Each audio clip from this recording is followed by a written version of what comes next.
यादव और राहुल गांधी एक बार फिर से साथ आ गए हैं। दोनों नेताओं की पार्टी ने लोकसभा चुनाव के लिए गठबंधन कर लिया है। सपा और कांग्रेस साथ मिलकर यूपी में चुनाव लड़ेंगे।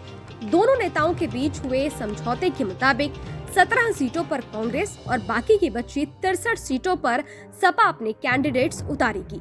अब समाजवादी पार्टी और कांग्रेस के इस गठबंधन पर AIMIM चीफ असद-उद्दीन ओवैसी ने तंज कसा है। ओवैसी ने तंज कसते हुए कहा है कि अभी और कितने चुनाव हारेंगे अखिलेश यादव। देखिए, अखिलेश यादव ने 2014 का चुनाव हारा बीजेपी के खिलाफ, 2017 का चुनाव हारा, 2019 का लोकसभा का चुनाव हारा, फिर 2022 का चुनाव हारे।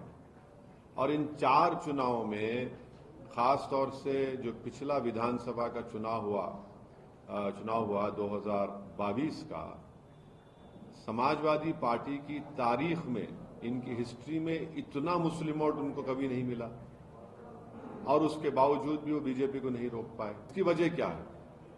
मैं तो नहीं हूं उसकी वजह। कितने चुनाव हारेंगे अखिलेश यादव समाजवादी पार्टी? ओवैसी यही नहीं रुके, उन्होंने अखिलेश यादव का दामन छोड़ रहे नेताओं को लेकर भी उन पर निशाना साधा। ओवैसी ने कहा कि सपा की हकीकत तो कुछ और ही है, लगातार उनके पार्टी के बड़े नेता उनका दामन छोड़ रहे हैं। आपके सलीम शेरवानी साहब 5 मर्तबा के MP आपको छोड़ चुके हैं। स्वामी प्रसाद मौर्य जो आपके पार्टी के वाइस प्रेसिडेंट थे, वो आपको छोड़ गए हैं। आपकी अलाई पार्टनर अपना दल की, वो आपसे नाराज हैं। तो ये जमीनी हकीकत कुछ और ही बता रही है वहां पर। वहीं ओवैसी यूपी में लोकसभा चुनाव के लिए अपने प्रत्याशी उतारेंगे या नहीं, इस पर भी जवाब दिया है।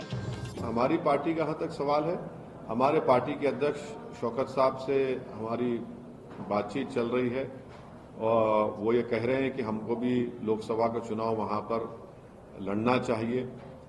कुछ सीटों, कुछ लोकसभा के पार्लियामेंट कॉन्स्टिट्यूंसी की उन्होंने हमसे बात की है, निशानदेही की है।